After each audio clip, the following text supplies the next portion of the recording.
আমরা আলহামদুলিল্লাহ কাছাকাছি চলে আসছি। জাবালে রহমতে এখন উঠবো। আসসালামু আলাইকুম ওয়া রাহমাতুল্লাহি ওয়া বারাকাতুহু।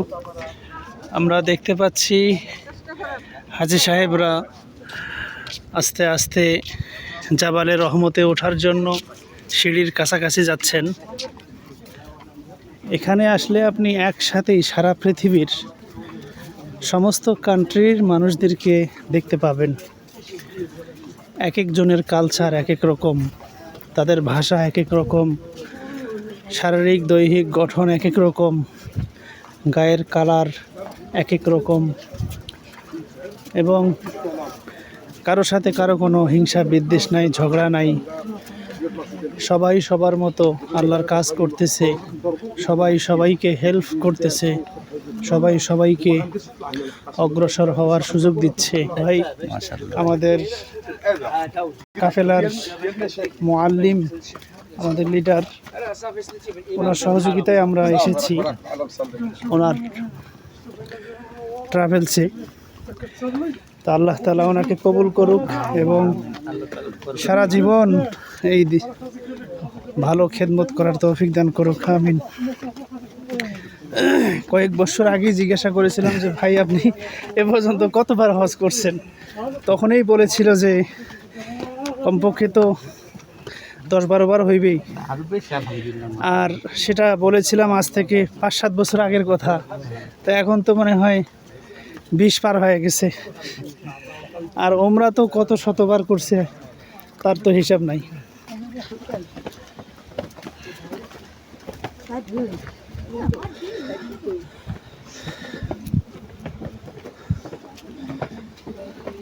আমরা জাবালে রহমত এই পাহাড়ের প্রায় উপরে উঠে পড়ছি। এই পাহাড় থেকেই রাসূল পাক সাল্লাল্লাহু আলাইহি সাল্লাম বিদায় হজের ভাষণ দিয়েছিলেন। আমরা দেখতে পাচ্ছি হাজী সাহেবরা নিচ থেকে উপরের দিকে আসতেছেন। এই পাহাড়ে দাঁড়িয়ে আপনি দোয়া করতে পারেন, এই পাহাড়ে বরকত নিতে পারেন, আল্লাহর কাছে কান্নাকাটি করতে পারেন। কিন্তু এই যে গম্বুজটা আছে, এটার কোনো শক্তি নাই। অনেকেই দেখতে পাচ্ছি সিজদা করতেছে, এটা সম্পূর্ণ শিরক, এটা করা যাবে না। দোয়া করতে হবে আল্লাহর কাছে, এখানে দাঁড়িয়ে আল্লাহর কাছে দোয়া করতে হবে।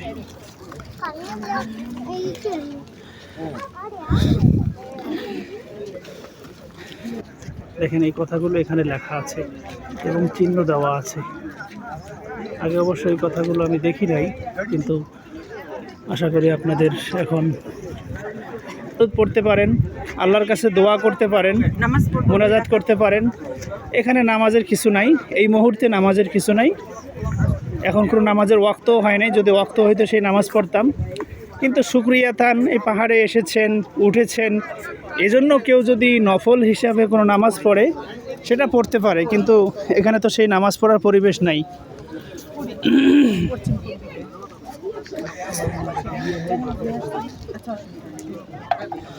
এখানে তো পশ্চিম না, এখানে হচ্ছে কিবলা। কোন দিকে পড়বো?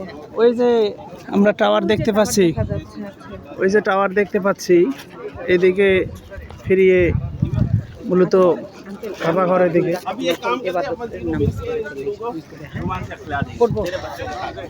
এখানে ওইভাবে পড়ার দরকার নাই, এমনি দোয়া করেন, মোনাজাত পড়েন, এরপরে নিজে নিজে করেন। রাসূল পাক সাল্লাল্লাহু আলাইহি ওয়াসাল্লাম এই পাহাড়ে এসে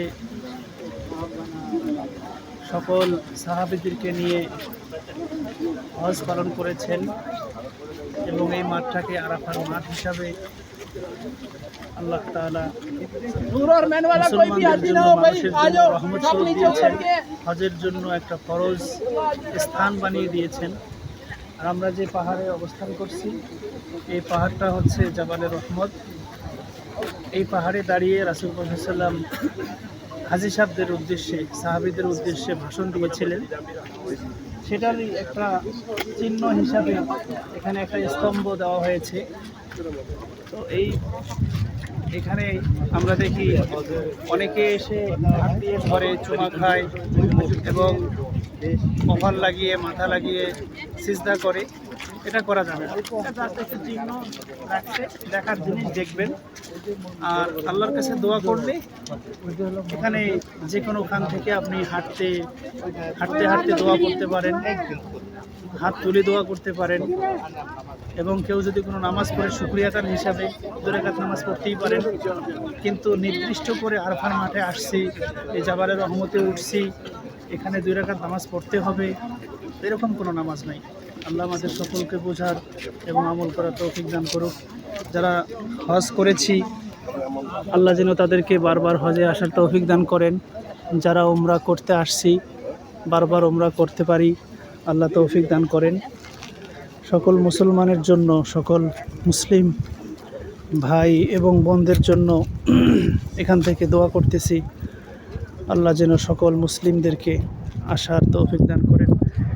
এই যে নিচের অংশটা দেখাই, এটাই মূলত আরাফার মাঠ। হজের সময় এই জায়গাগুলোতে লক্ষ লক্ষ তাঁবু তৈরি হয়ে যায় এবং এখানে লক্ষ লক্ষ হাজী সাহেবরা অবস্থান করেন। এখানে একটা মসজিদ আছে, মসজিদে নামিরা। এই মসজিদে হজের দিন, আরাফার দিন খতিব সাহেব খুতবা দেন এবং জোহরের নামাজ এবং আসরের নামাজ একসাথে আদায় করে থাকেন।